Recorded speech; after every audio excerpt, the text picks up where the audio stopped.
Assalamualaikum warahmatullahi wabarakatuh. Selamat pagi anak-anak. Apa kabarnya? Baik ya, saya harap demikian. Tetap semangat walaupun kita hanya bisa belajar tatap muka dalam keadaan praktik saja. Yang teori tetap belajar dari rumah daring, ya tetap semangat walaupun demikian.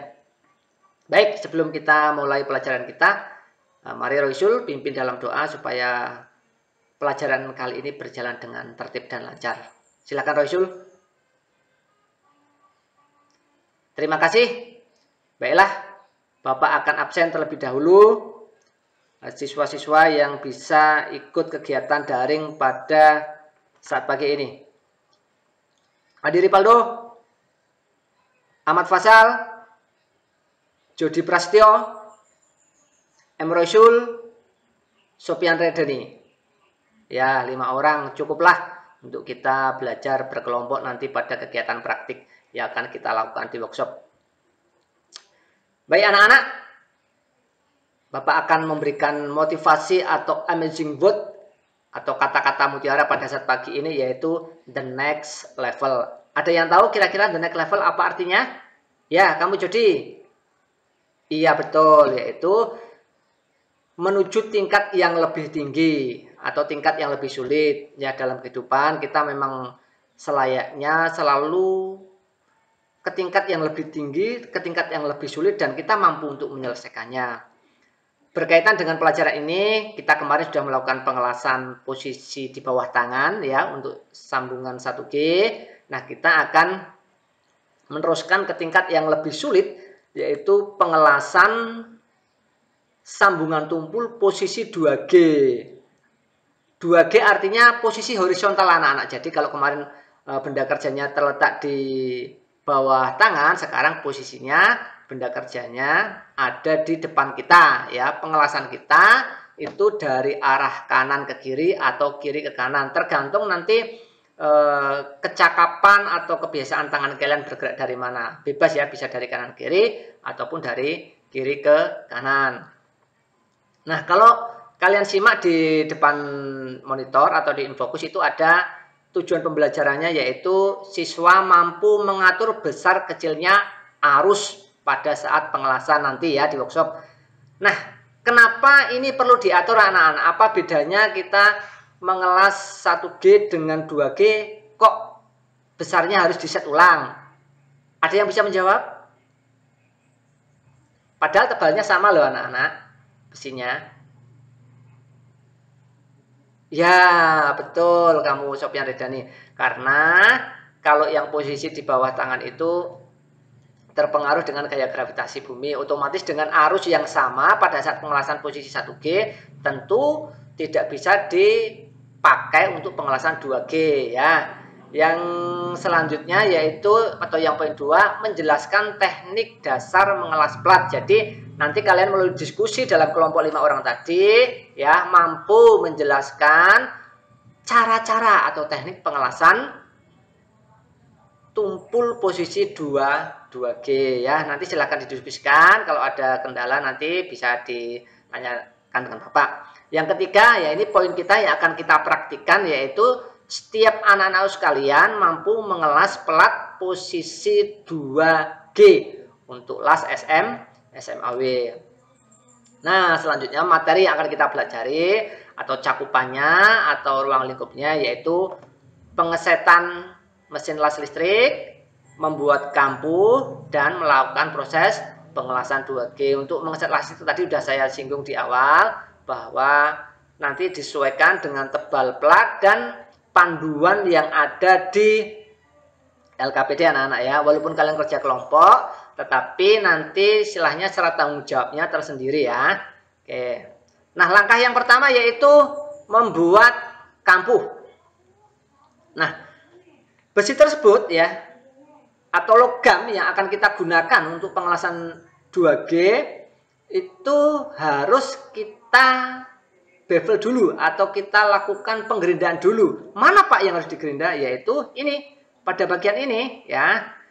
Ini tebalnya 1 cm atau 10 mili ya. Kita gerinda kira-kira kurang lebihnya yaitu 8 mili dengan sudut ya yang dianjurkan itu 30 derajat sampai 35 derajat. Tapi kita sepakat aja untuk pengelasan 1G kemarin kita menggunakan yang 35, kali ini kita menggunakan yang 30 saja ya, anak-anak ya. Kita coba nanti.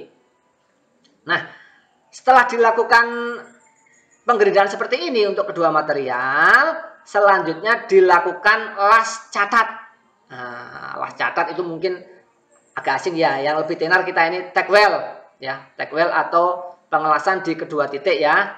Umumnya itu di ujung kanan dan ujung kiri atau di sisi atas atau sisi bawah. Nah, setelah demikian, setelah ini dilakukan tack weld, tentunya langkah selanjutnya apa anak-anak? Kira-kira ada yang tahu? Ayo, Rasul, apa pendapatmu? Iya, setelah itu nanti kita pasang benda yang sudah dilakukan tack weld tadi di posisi meja kerja, ya, di posisi meja kerja las.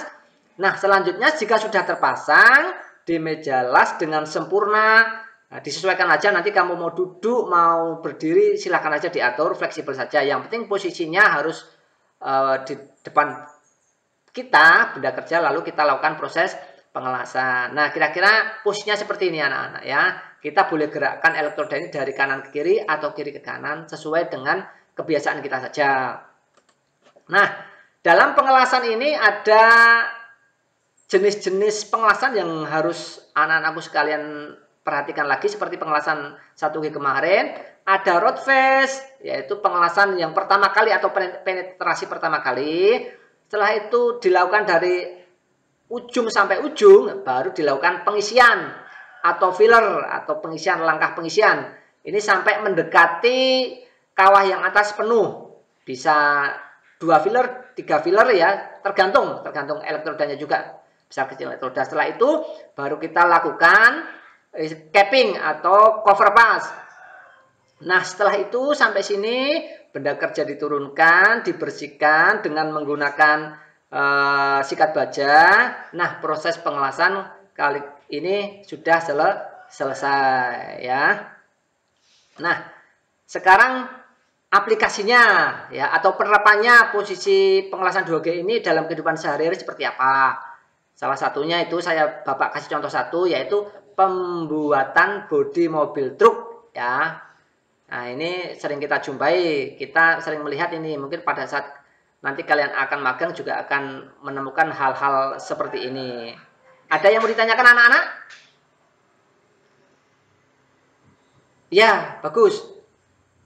Kalau nggak ada yang ditanyakan, berarti kita akan lanjut di workshop. Nanti silahkan dikerjakan sesuai LKPD. Kalau ada pertanyaan atau sesuatu yang kurang jelas, nanti bisa komunikasi lagi dengan Bapak. Saya tunggu di workshop ya. Baik, anak-anak sudah melakukan praktikum di workshop. Ada kendala anak-anak? Ya, oh ya. Nah, memang ada sedikit kesulitan dalam kita menggerakkan kecepatan atau gerakan elektroda ya.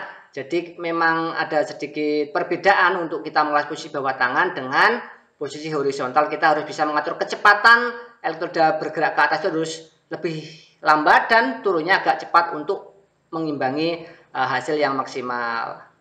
Nah, kita akan sudahi. Silakan kira-kira apa refleksi atau sesuatu yang dapat disampaikan kepada pembelajaran kali ini anak-anak? Ya, betul, kita memang harus ini ya, lebih fokus pada kecepatan elektroda ya, sehingga nanti bisa diperoleh hasil yang maksimal. Baik, pelajaran kali ini cukup. Kita akan perdalam lagi pengelasan 2G pada pertemuan minggu depan ya. Kita sudahi, mari kita berdoa bersama-sama dan kita akan pulang bersama-sama. Rasul pimpin dalam doa. Amin. Terima kasih. Selamat siang anak-anak, sampai ketemu kembali di pertemuan berikutnya. Assalamualaikum warahmatullahi wabarakatuh.